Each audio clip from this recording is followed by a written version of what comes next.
Hello, I'm Karen, and in today's video I'm going to be sharing with you the author of the Voynich Manuscript. So I'm just letting you know that I've been using a Crochet Cipher code and also the Caesar Cipher code, just so that you know what I'm actually doing. The code itself is really complex, so I'm trying to tell it more as a story so it's easier to understand. So the story itself is called The Ivy Cage and the Bell Gauge. And yes, that is a spelling mistake, but it is a deliberate spelling mistake. And that's the whole point of all of this, is that there's all these spelling mistakes which lead us to clues, which contribute towards everything. Okay, so for those of you don't know, I found an anagram code inside this book, which is actually the original, the Walter Weldon's works, and there was some strange I can't say the word anomalies, um, and so that then helped me to be able to actually understand the Voynich manuscript. So I started to share that I actually could crochet some things, and so one of the things that I crocheted was this little panel. And the other thing that I've shared how to make is actually this rose. So these are my clues. Okay, the other one that I was going to share, but I just couldn't share because I knew I'd give the game away, is the bell tassel there. And the fourth piece that I made, so these are all actually on one page, by the way, like one bifolium in the book, and this is the fourth piece that I actually made. Okay, so those was my clues to be able to help me with what I was actually doing. So let's just move those things out of the way. So just so that you've got a rough idea of like what's going on, for those of you who don't know, quick little bit of skipping back. So historically, if you look up and you try and look up to find anything, you'll find that Carl Weidman, or Weidman, depending on how you say it, he was supposedly the last owner of the Voynich manuscript, because he's said to have sold it to Rudolph II, but that's only a theory. But Carl Weidman was actually Edward Kelly's secretary, and Edward Kelly worked with John Dee, and John Dee worked for Queen Elizabeth I. Okay, just so that we know that we've got. So then moving on to the next section. So the pieces that I actually crocheted up, which I've showed you there, look, so they all actually have words. So because it started off, so the numbers gave me the pattern, and then the numbers are cipher code, to be able. So we've got hid poem, ivy lattice. I've left a mistake there deliberately to remind me, because it's to do with the letter shift. But the actual proper word that we need is ivy lattice. This one here, look, for the bell, it actually creates majesty, like the phonetic sounding. And for the pouch, we actually get the alphabet from A to K. I turned it into hijacked BFG just to make it easier for me to be able to work with the code and remember the letters of what I was using inside there. Okay, so that was that. So what I did then is then look to the combination of all of these words. What was the biggest word then that I could make after that? And the biggest word that I could actually make was sabachthani. Now, sabachthani was missing an N, so I did it as a grid. So we've actually got the grid at the side, so we can see that the N is there, that's actually there was missing. And I could see Eloy inside there. And then as I went along, I could see that there was actually, sorry, just moving some things out of my way. I could see that there was actually letters in there, so I'll just start to show you how this actually works. So we've actually got, so this is the letter E, and we can do, whoops, Daisy.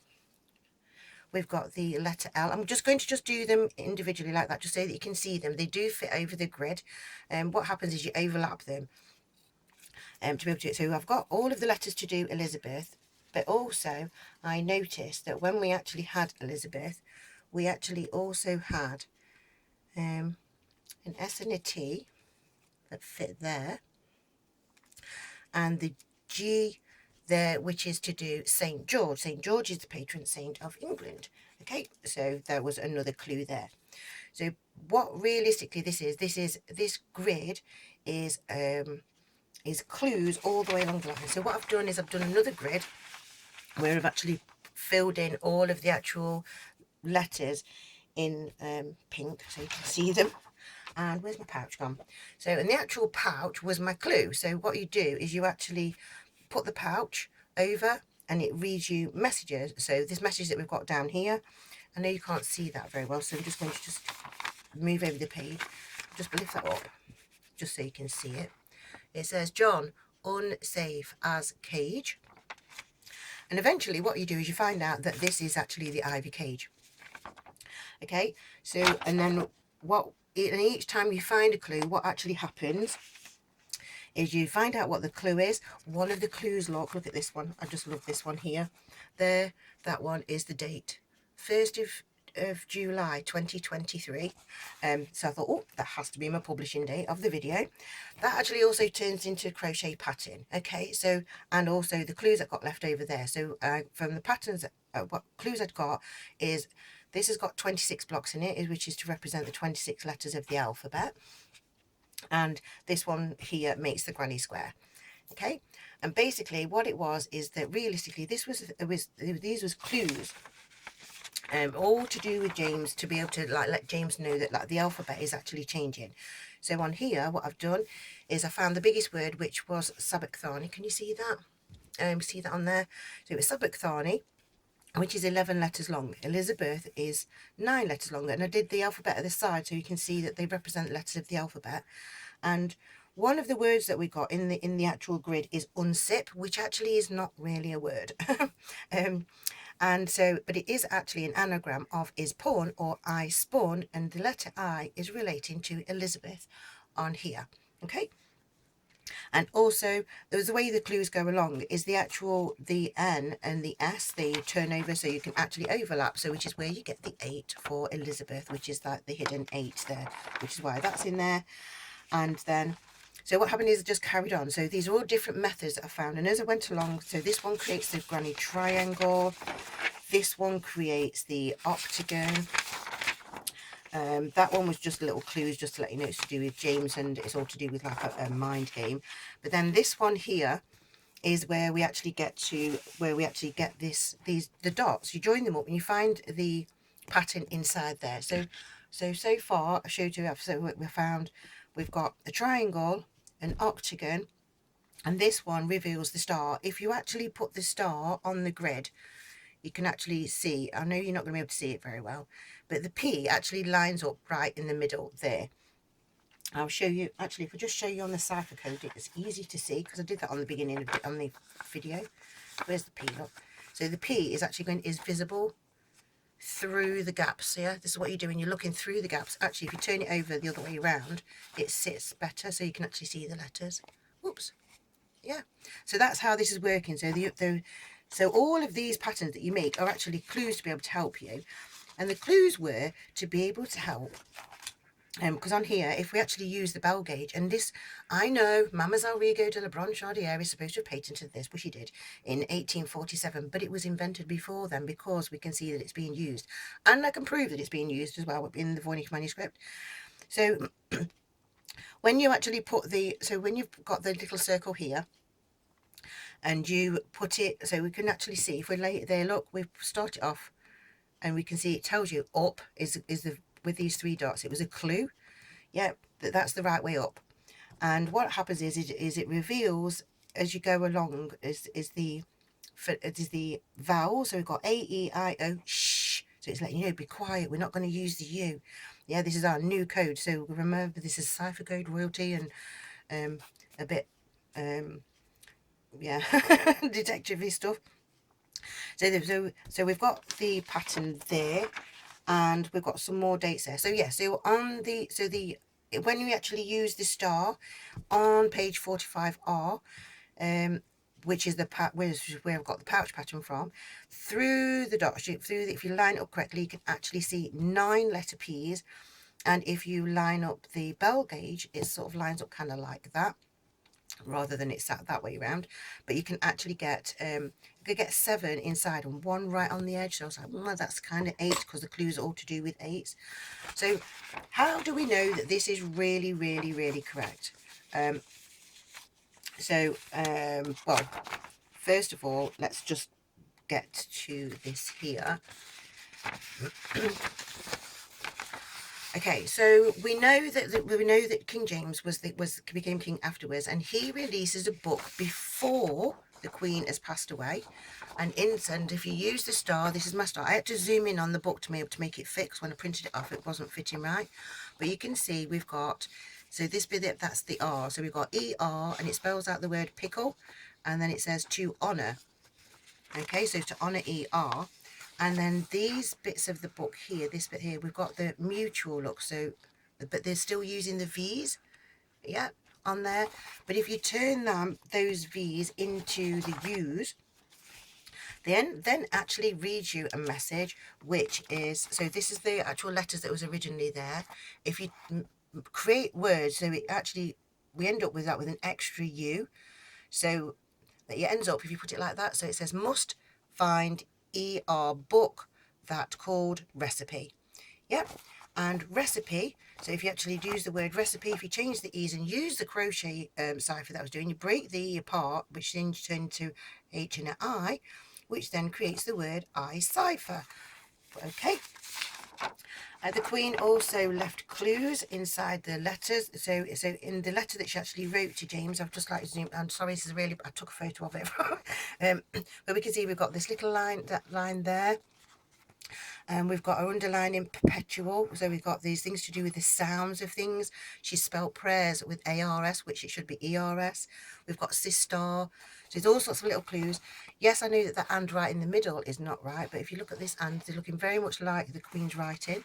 Not only that, we actually see that the P symbol that's inside the book is actually completed on here. We've got the double 8 on there, which is representing the double treble crochet stitch. We can also see as well that the Elizabeth, she was using, look, so when I said about the S and the Z together, we've got the C up with the Z. She's actually broken her E as just a curve and there. So we know that she's using this code. Okay, so we know that she's lost a book. How did she lose the book, or how did it, so it's like, I think what was happening is that realistically that Carl Feidman was actually a pseudonym kind of name for Edward Kelly. And what they was doing, they was making a new copy of the book, as you know, like to be able to actually have more than one, because you've always got to have a copy of something. Or and so what they did is, because the book was lost, there was actually a code name for the lost book, and the code name, we just get these letters that are created for Elizabeth. You can actually see we actually spell, I know that this is the H, but what you'd do is you'd fold it over, so you've just got one block showing there to be able to make the N. So that's representing P-E-N, E-L. Then we haven't got an O, but we've got an I. So we remember Penelope. The I is representing the Queen.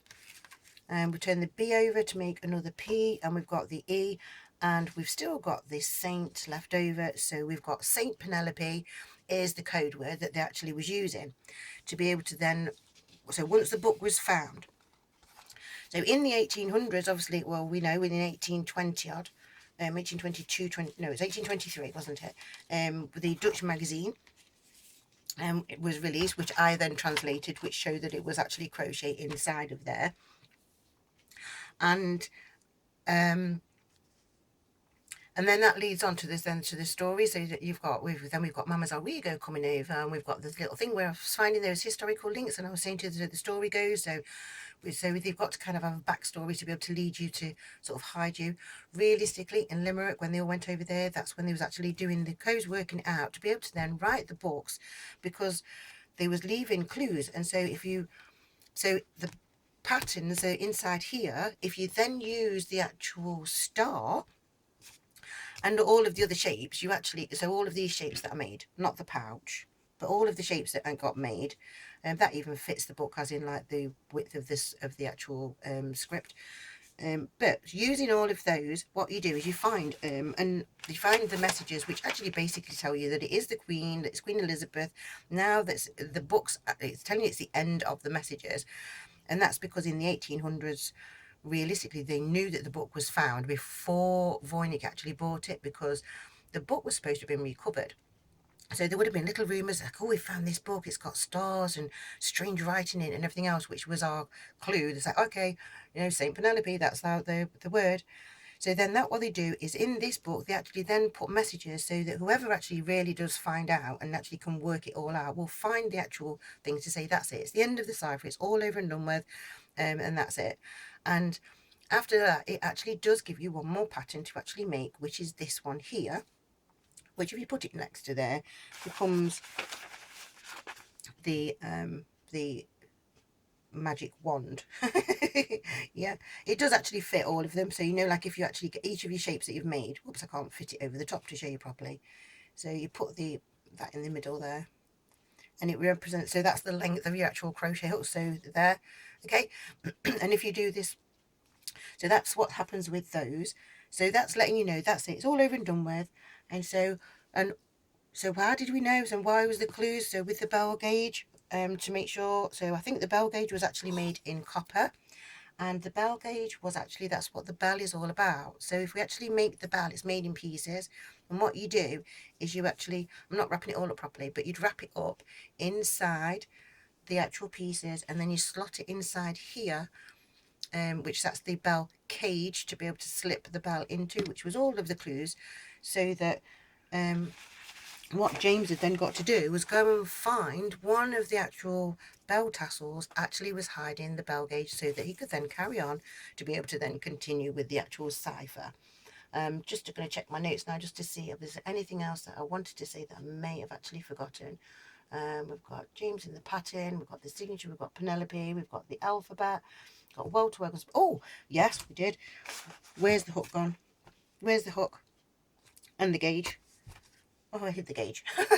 Right, so inside the clues that we actually got in here actually tells you that Queen Elizabeth, so her stitch was actually the double treble stitch, and she actually used number 14 on the bell gauge, which is there, which is actually the 4mm crochet hook.